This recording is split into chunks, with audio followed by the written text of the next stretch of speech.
The Radio Memories Network is brought to you in part by Liberated Syndication, podcast publishing made easy, libsyn.com. That's libsyn.com.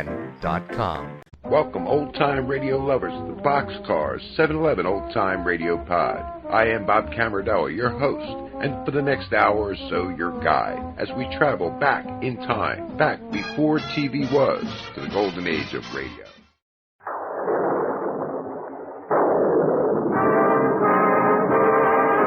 Out of the night, when the moon is bright, comes a horseman known as Zorro. This whole renegade starts a Z with his flag, a Z that stands for Zorro. Zorro, the fox so cunning and free. Who makes the sign of the Z.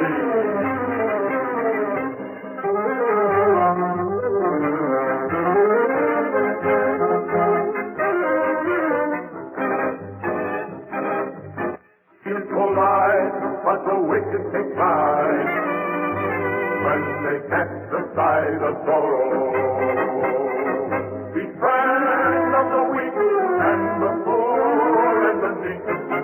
This very unique and your Zorro. Zorro, the fox so cunning and free. Zorro, who makes the sign of the sea.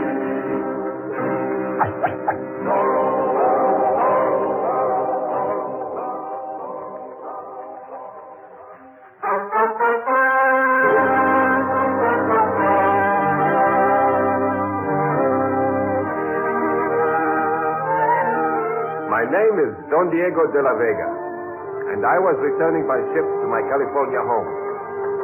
One thing puzzled me. Why had my father written me to end my studies in Spain and come home immediately? I learned the reason as we neared the coastline of my beloved California. It was my custom to fence each morning with the ship's capitan. Hey, up! Yeah. Well done, Diego. You learned your swordsmanship well. Thank you, sir. I shall miss these daily bouts. They have made the long voyage most enjoyable. Your agility with the sword will serve you well in California. Why do you say that? You will find many changes in Los Angeles after being gone 3 years. The new commandante, a man named Monasterio, now rules with an iron hand. He is a terror, this one, as you will find out. I advise you to hide anything you have of value, as the soldiers at the customs house may confiscate it. Thank you for the warning. I will see my man Bernardo about that now, before we drop anchor.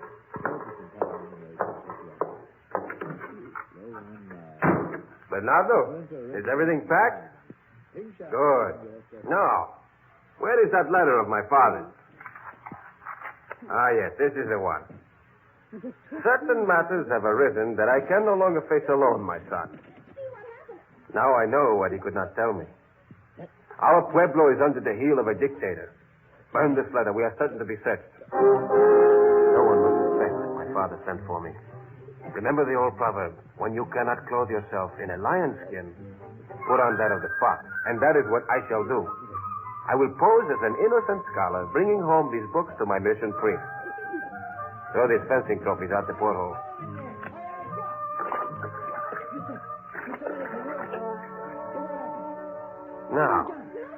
Now I will don my fanciest gold jacket. What is that, Bernardo? Oh, you also want to be something you are not. Very well. Instead of the sharp-witted knave that you are, you shall play the fool. Now, not only can you not speak, you shall pretend you are deaf. Thus, you shall be my unsuspected ears. Our arrival was as we had been warned. Our luggage was searched, and we were taken to see the Comandante. On our way, we saw a man in chains being led to jail. Guard, get off. Sergeant Garcia, that is my neighbor, not the storage. Why is he being taken in? Treason, Don Diego. The Comandante ordered his arrest.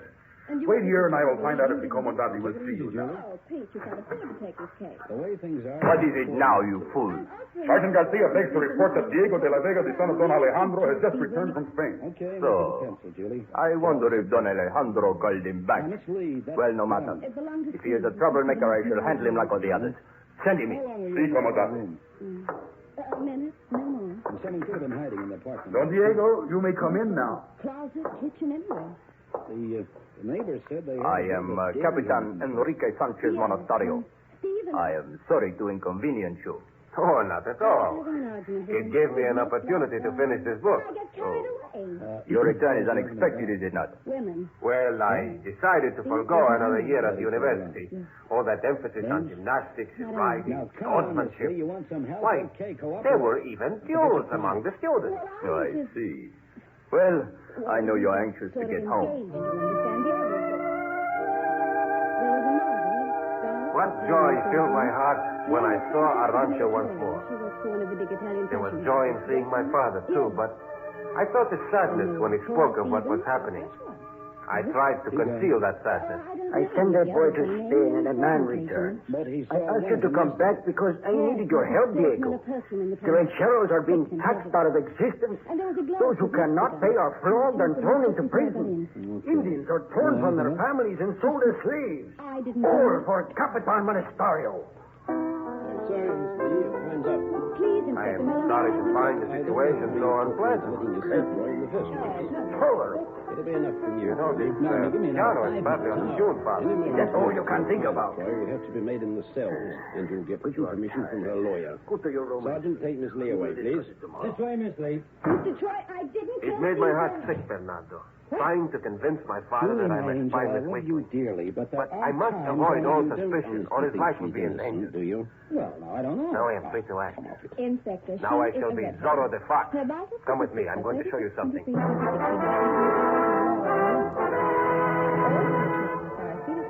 I took Bernardo to a remote valley near our rancho. There we found a beautiful black stallion. Best-selling farmer with her, likes the ladies, and a grade A heel. According to my information, he was one of the most unpopular men in London. This is my horse, How's Bernardo. this coming to him? Beautiful, isn't he, Bernardo? Around the place. A shepherd raised him for me while I was gone, so no one will know he belongs to me. Now help me on with the rest of my costume. Place when he was Hat? killed. Well, you know. Hey, Take a tip, Troy. Keep out of this one. man. The case is closed. It's And not it's closed. Not until that girl's tried Now, and a verdict. I am no longer Don Diego de la Vega. I am Zorro.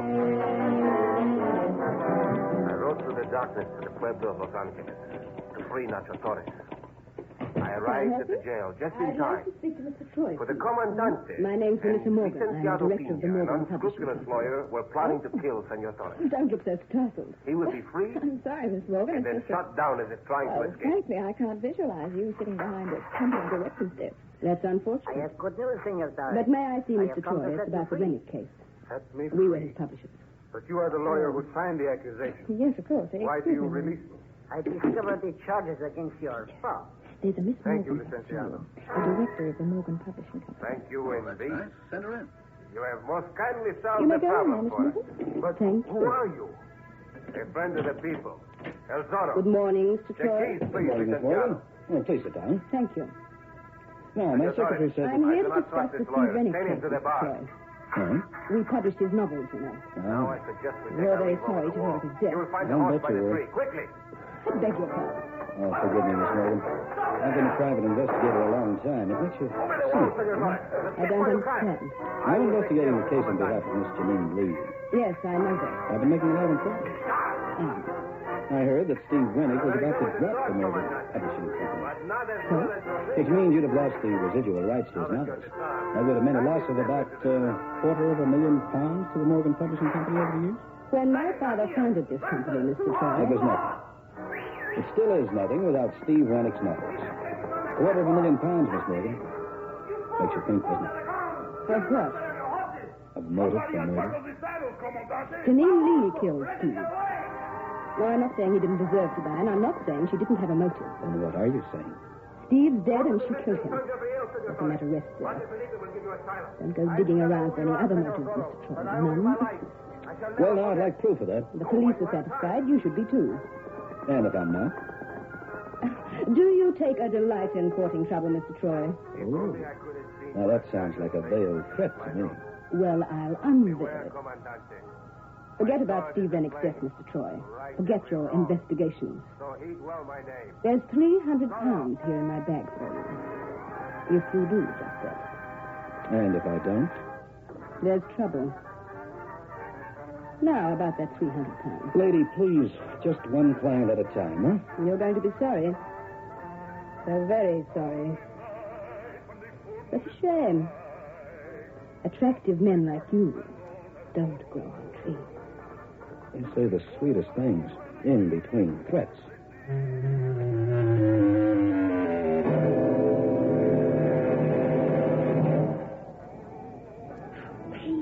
I can't stand heights, and I'm darn sure this fire escape isn't safe. Now, just hold tight, Julie. I'll have this window open in a minute. There's a law against this, you know. It's called breaking and entering. So there's a law. I have to get inside Rennick's apartment. Why? Got it. Come on, honey, bun, inside. Oh, they could have warned me about this. I wouldn't have worn a tight skirt. Well, I like tight skirts. There is a front door, you know. Uh-huh. There's also a couple of big gendarmes watching it. That I find significant. Torch? He lived high and wild, didn't he?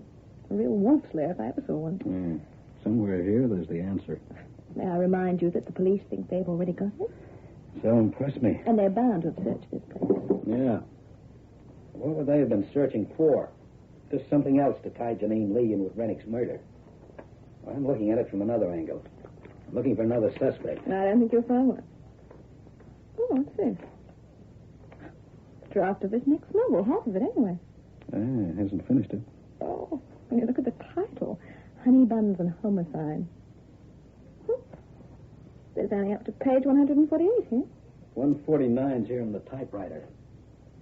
Peter, this manuscript smells of perfume. And it's not Janine's brand either. It's thick and heavy. That's interesting. It wasn't Melissa's either. Exactly how many women are there mixed up in this case? Rennick must have collected them like other men collect stamps. Yeah, look at this typing. What's the matter with it? Look at the line I just typed. And look at the typing on the rest of the page. They're different. The manuscript isn't being typed on this machine at all. Julie, my girl, you've earned a bonus. I'll settle for last week's salary. Visitors. Douse the torch. Someone's at the window coming in on the fire escape. We must have started somehow. Can you see who it is? Not a darn thing. Keep down. What the devil? Wait.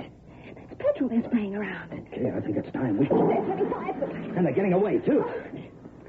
Oh, Peter, we're trapped. The flames are all around the window. The front door, come on. Oh. Torch. Oh, I've dropped it. Well, this way, the front door's over here. Julie. The door's locked. Of course. Police have sealed off the apartment.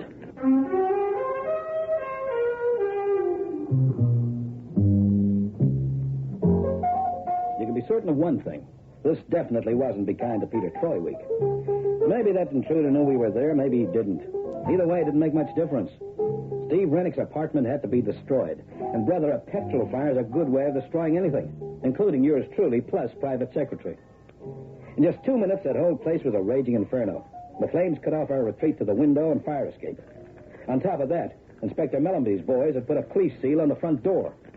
And life was just a little more than tedious just then. And I was in no mood for any jokes about barbecued private eyes. I thought you said there were policemen guarding this place. Well, there were. The idiots must be asleep. Okay, Julie, stand back.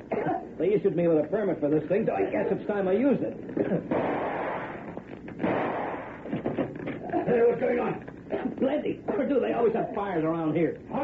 You okay, Julie? Yes, I think so. What the devil's going on here? A fire, and I didn't start it. Call the fire brigade, Johnson. Yes, sir, right away.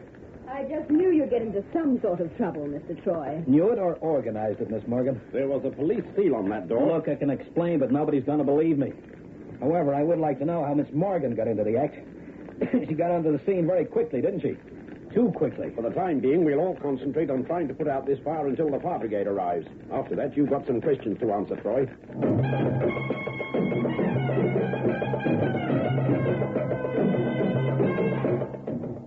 You expect me to believe a cock and bull story like that, Troy? Yes.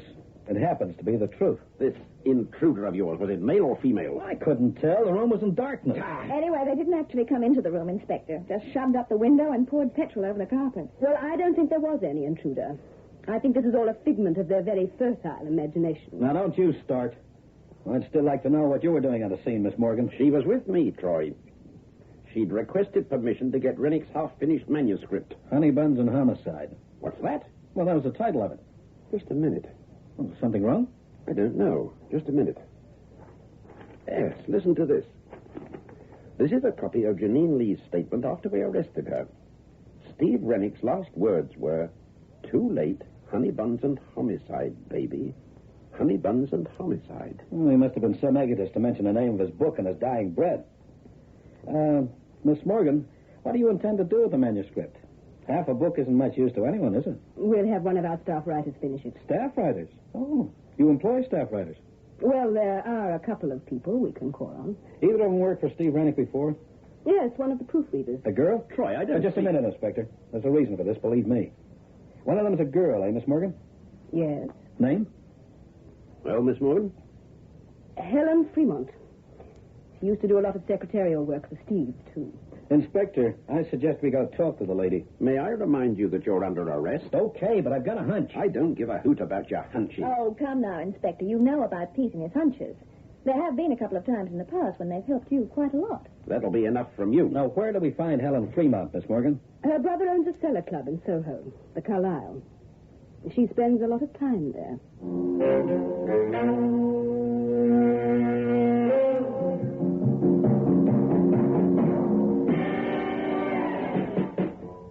I'm sorry, Mr. Troy. We don't open till 6. I'm not a customer, Mr. Fremont. I just wanted to have a chat with your sister.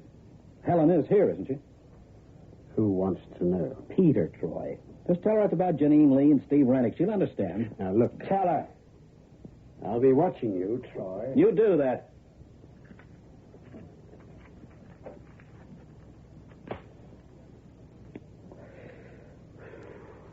You wanted to see me, Mr. Troy? If you're Helen Fremont. I am. You know what I like about this case? It's just oozing with pulchritude. You know what pulchritude means? It means feminine glamour. Then, of course, you know what the word means. After all, you're a writer, aren't you? Hardly. Oh, but I hear different. What do you want? The truth. I found it's an elusive thing. Much more elusive than that perfume you're wearing. What are you driving at, Mr. Troy? Didn't anyone ever tell you about that perfume, Helen? It doesn't become you at all. It's too, thick and heavy. And it's like a trademark. What do you mean? Rennick's apartment reeked of it the night he was killed. The manuscript of his half-finished novel reeks of it, too. What are you talking about? Honey Buns and Homicide. And I don't mean the title of his book, either.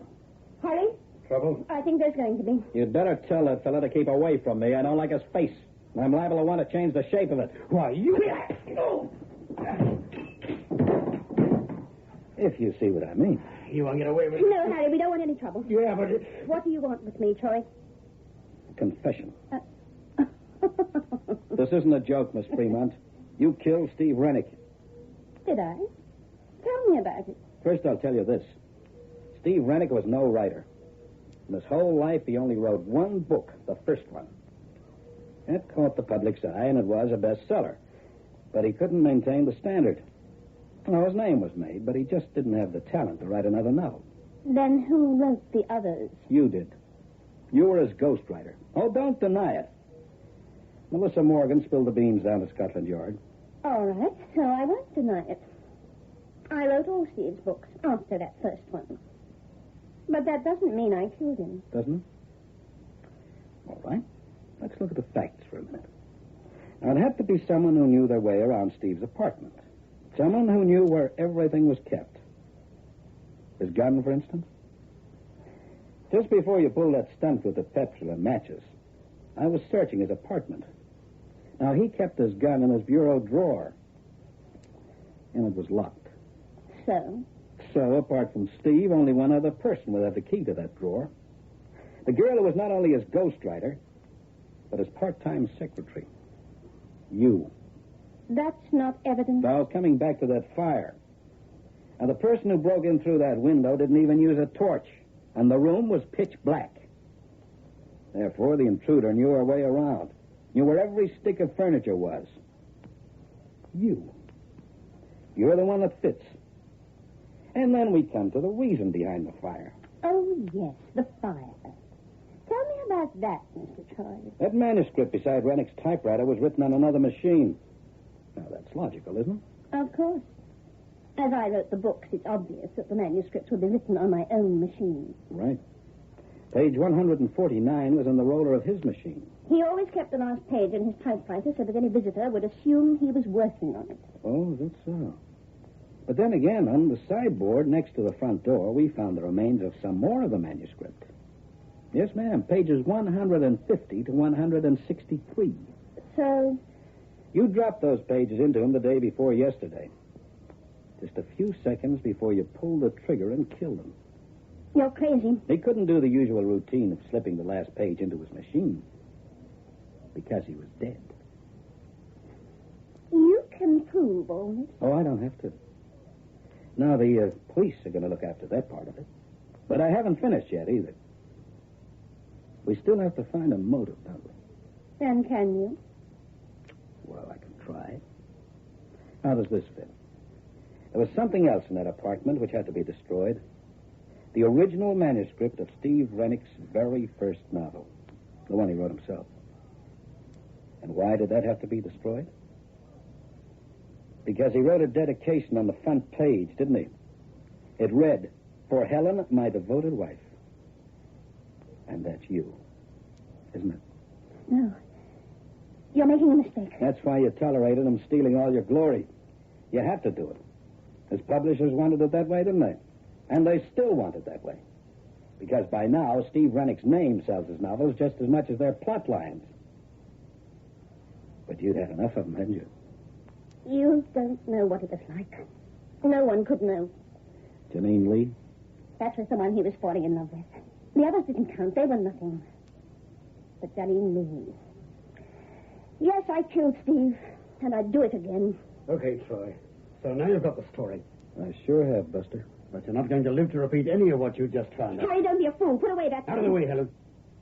Steve got everything he deserved. And now this nosy Drop private... that gun, Fremont. Why, you... Police, drop that gun.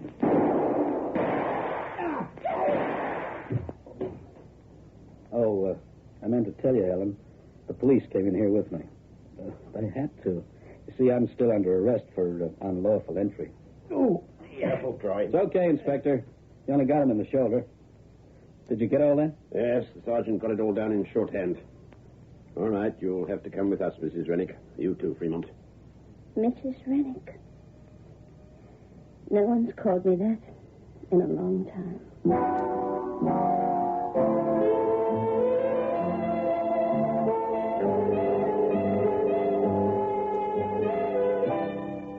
Just to tie up the ends for you, Helen was in Steve's apartment all the time. All the time Janine was there anyway. She heard the row, every word of it. And that was the final straw. She'd already taken his gun, so the thought of killing him wasn't a new one. As soon as Janine went into the other room to powder her nose, Helen came on out of the closet, shot Rennick, threw the gun on the floor, and lit out, leaving the repentant redhead to take the rap. As for the fire, well, it was the only way she could get rid of that evidence without attracting suspicion to herself. And as for Melissa Morgan, well, she wanted the secret kept. Her company had too much at stake. She wasn't at all keen on having me delving around looking for the truth.